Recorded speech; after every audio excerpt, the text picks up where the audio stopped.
トをいたしましょう。人吉様が暗いお顔をされては、私も丸い雪だるまにはなれませんから。あそこ。イルミネーションに雪がかかるとは、それも俺が雪が好きな理由の一つなんだ。人吉様に好きと言われるのが嬉しくて。Hi there everyone, Lars here with a fantastic Christmas review and analysis for Kimi Wa Meido Sama Episode 10, brought to you by Camille's Harem, not just a podcast for novice writers by novice writers, but also a YouTube channel by novice writers for novice writers, because writing is an adventure, it's more fun with friends. This week's episode deals a lot with the aftermath of the previous episode, of the cultural festival, and of Yuki's now growing circle of friends, and the relationships that she wishes to hold on to, as well as this upcoming clash of, well, we don't exactly know what. We know that Hitoyoshi's father is coming back to Japan, and that there's a lot of tension between him and his son. I can't exactly say bad blood, but we know that things are going to kind of come to a head. And Hitoyoshi is definitely not taking it all too well, which serves as a very interesting contrast, as Yuki is now kind of on the up and up, as Grace is looking for information about her sister, as she's making more friends, as she's finding her own sense of normalcy. Hitoyoshi is in many ways kind of taking a step back, becoming more reclusive, less peppy, more introspective than he was before. And wow, well, that creates a very interesting setup brought on by Riko. So as Yuki realizes that things are not going all too well for Hitoyoshi, she receives a phone call from his younger sister, from Riko, who says, yeah, my brother's not feeling all the greatest right now, so you know what, you can really help him out a whole lot. Go on a date with him, a Christmas date. Which in Japan, Christmas is far more a romantic holiday than it is your typical gift-giving affair like we have over here in the United States, which is totally fine, and it works out perfect for this particular episode. So Yuki surprises Hitoyoshi by taking him out on a date in the snow, and oh, this poor guy, his poor little heart and feelings are getting toyed around with because Riko has planned out everything. Yuki is supposed to greet him a certain way, dressed a certain way, hold his hands throughout the evening, and act a certain way. This poor guy finds his heart absolutely aflutter for Yuki. However, he's a little bit smarter than his younger sister in realizing that, yeah, this isn't actually how Yuki feels. Hitoyoshi, by this point, we realize does have a crush on her, but as far as Yuki's feelings go, they are still very immature. She's still figuring out who she is other than an assassin. She's still trying to figure out her regular normal. For crying out loud, she's only beginning to better understand what it actually means to be a friend. And so even though this is an absolutely lovely and wonderful date, well, this isn't the great romantic progress that Hitoyoshi would like to have because, well, this is Yuki. This matter is further exasperated by the fact that when they get together for a fantastic little dinner, Riko is teasing Hitoyoshi in the extreme with her romantic little survey. Just how compatible are you with someone else based off of the will they won't they feelings interactions that you've been having? And Hitoyoshi, trying to answer honestly until he gets to the very last question, receives a 96% compatibility rating with Yuki. When Yuki shows up and dutifully answers to all of the questions that Riko poses, it's a 100% compatibility rating. As far as Riko's concerned, this means that her brother and his mate should get together and live in wedded bliss. It's embarrassing enough for Hitoyoshi to finally start trying to kick his sister underneath the table. However, he ends up instead playing footsie with Yuki, which leads to the end of the episode with them being both absolutely embarrassed. Now, there are some things about this episode that I really like and some things that I don't really like. And to address the latter, I will have to dive into some manga spoilers a little bit. So let's start off with what I really like. I really like the opening with the snowfall that has just hit the city. As Hitoyoshi says, snow doesn't really fall that hard in his city, nor does it really stick. But when they have the chance to actually enjoy it, they should. and he makes a little snowman. And this causes Yuki to create her own little snowman and have hers right up next to his before Fried Mochitaro comes and smashes it. Dog's doing little puppy things. What I really like about this scene is that it sets up the Christmassy atmosphere as far as Japan understands it. Remember, over in Japan, Christmas is far more a romantic holiday than it is a time for families and for gift giving, let alone thinking along Christian lines, because Japan is not a Christian nation. And so, as Hitoyoshi shares with Yuki something very personal, making these little snowmen that he just really enjoyed as a kid, and then she makes her own and places it right next to his. For one thing, this is a wink and a hint at the romantic possibilities that will come out later in this episode, but also it gives us an understanding of who these characters are. Hitoyoshi understands himself. Yes, he is a teenager with all the teenage angst, with all of his own little problems that he has to overcome, especially his feelings for Yuki, but his snowman is complete. Her snowman, on the other hand, is all just mush. You can tell where the fingers have dug into the little snowballs that make up the snowman's body. It looks completely irregular. And Yuki gets a little bit upset about it, but you know what? That's absolutely fine for her because she has this chance to share a very real, very personal moment with Hitoyoshi, which is normal for a teenage girl, even though, yes, she's an adult at this point, but she's been playing the part of a teenage girl. She's basically recapturing her youth. This fits for her, and it shows that even though she's discovering her own normal by this point, she still has a long way to go. There is character development to be had. She's a rough stone rolling, being polished along the way, and that little snowman works perfectly for her. It is a good representation of where she is. Though she has come so far in her journey and she's learned so much, she still has a lot of growth yet to undergo. I really, really like the symbolism of this particular scene. I also really enjoy the Christmas date. The Christmas date between these two characters is a lot of fun. And while Hitoyoshi does recognize that Yuki does not feel the same way about him as he does for her, it's still a fantastic moment because he needs this kind of comfort. He needs a distraction from the angst he feels in regards to his father and the looming confrontation that's been building up now for a couple of episodes. And it helps Yuki as well to be that normal girl and to pay it back to Hitoyoshi all of the help and the comfort that he's provided to her throughout the story thus far. And again, this is a nice wink and a nod towards where their relationship ought to go.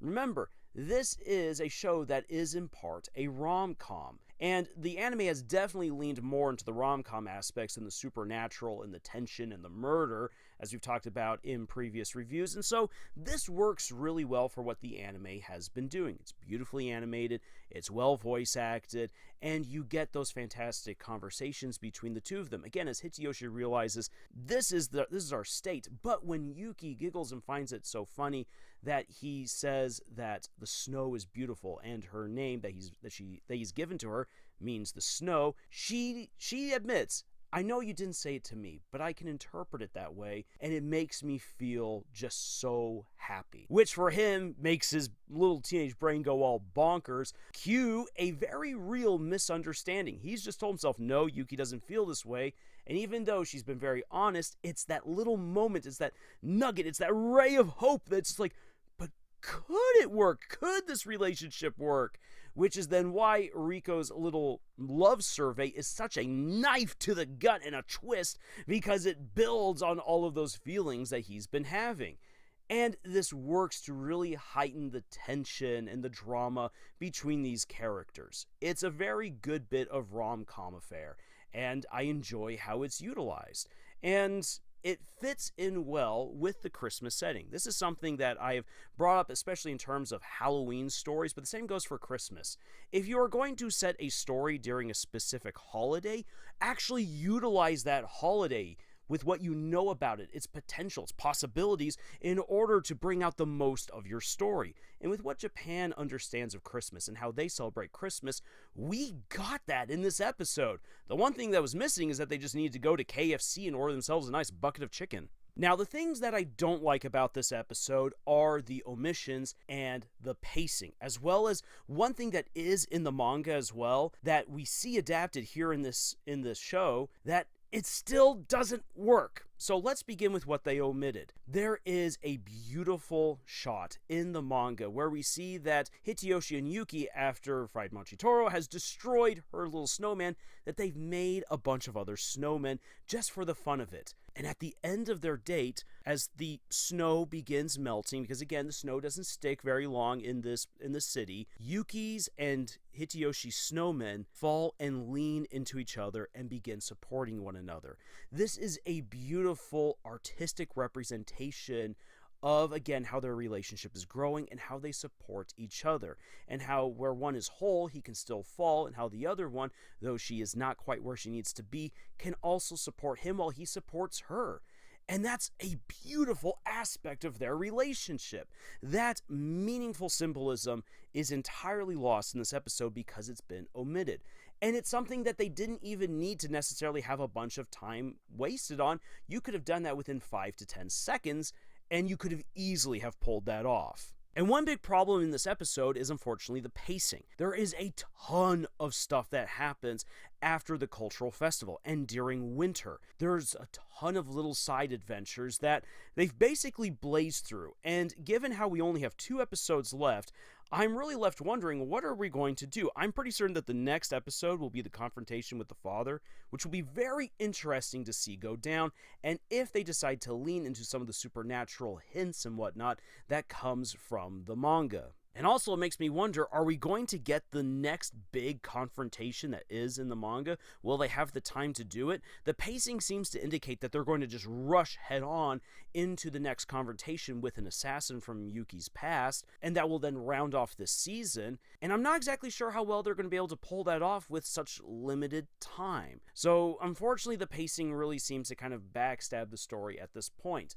I would say either that you omit even more and just start leading us into the next big confrontation, or you say, hey, look, because we've been focusing way more on the rom-com aspect of this story, and there's so many little mysteries that we have been building on up, which are meant to be built up according to the manga. It's a very slow burn to reveal what's happened with Yuki's sister, as well as some of her adversaries from her past. They don't come until a whole lot later. Since the anime has hinted at all of this stuff, I don't expect them to try to wrap it all up in one episode, but it leaves me wondering what the heck is going to happen.